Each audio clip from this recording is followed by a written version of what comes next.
మనిషిని మనిషి ఓర్వలేడు, మనిషిని మనిషి సహించలేడు, మనిషితో మనిషి కలిసి ఉండలేని పరిస్థితి.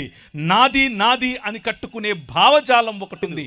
ఆ మనిషికి ఎప్పుడైతే ధనం చేరుతుందో, గర్వం, దీన్నే సొయ్యం అని కూడా అంటారు, సొయ్యం పడుతుందో, బాగా కొవ్వు పడుతుందో, అప్పుడు ఆహార సమృద్ధిని చూసి నా దగ్గర చాలా ఆహారం ఉంది అని చెప్పి గర్వపడతాడు. నా దగ్గర సుఖస్థితి ఉంది అని గర్వపడతాడు. ఇవన్నీ కూడా నగరాల్లో కనిపిస్తాయి. ఆహార సమృద్ధి, ఎక్కడ చూసినా ఆహార చేయటం. ఒకరోజు అహంకారం, నగర డబ్బుకు కనిపించే అహంకారం, అందానికి కనిపించే అహంకారం, ఫ్యాషన్ ఉద్యమాల్లో కనిపించే అహంకారం. అందం తప్ప? నో. దేవుడు అందాన్ని చేశాడు, నీ శరీరాన్ని అందంగా చేసింది ఆయనే. డబ్బు తప్ప? కాదు. సకల ఏంటి తప్పుక? వీటిని చూసుకుని నువ్వు మదమెక్కుతున్నావే, అది తప్పు, అది తప్పల్లో.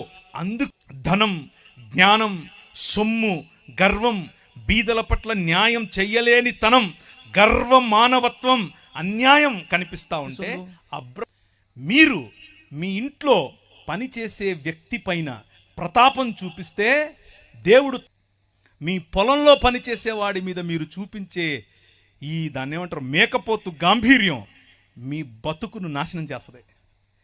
మీరు పనిచేసే చోట మీ సహ ఉద్యోగి పట్ల మీరు చూపించేటటువంటి అన్యాయం మీకు పట్టిన కొవ్వు కరిగిస్తుంది. అడిగాను, మనుష్యుడా, ఏది ఉత్తమమో నీకు చెప్పలేదా? నేను నీకు ముందే చెప్పాను కదా. న్యాయమును జరిగించుటయు, కనికరమును ప్రేమించుటయు, చెప్పండి, దీన మనసు కలిగి ఎదుట యెహోవా. ఇంతే కదా.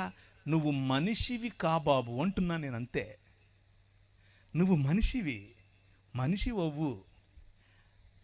ధనం చూపించి సొయ్యం చూపించుకో, నీ దగ్గరున్న ఆస్తి చూపించి ఎచ్చుకుపోకు, నీ దగ్గరున్న అందం, కులం, ధనం, సంపాదన, నీ నిర్మాణం, నీ ఇల్లు, ఇవి చూపించి హెచ్చులకెళ్ళకు. మూడే అడుగుతున్నా, న్యాయం జరిగించు, కనికరాన్ని ప్రేమించు, దీన మనస్సు కలిగి యెహోవా ఎదుట బ్రతుకు. అదే మనుష్యుడంటే. కలుపు, పిలువు, స్త్రీల కోసం నిలబడు, పిల్లల కోసం నిలబడు, బలహీనుల కోసం నిలబడు, బడుగు బలహీన వర్గాల కోసం నిలబడు. సాటి మనిషిని గౌరవించటం, సాటి మనిషిని ప్రేమించటం, ఇదే సాటి మనిషి పట్ల సహృదయం, సాటి మనిషితో సహోదర భావం. మన పాటలు అందుకే, మన పనులు అందుకే, మన ప్రేమ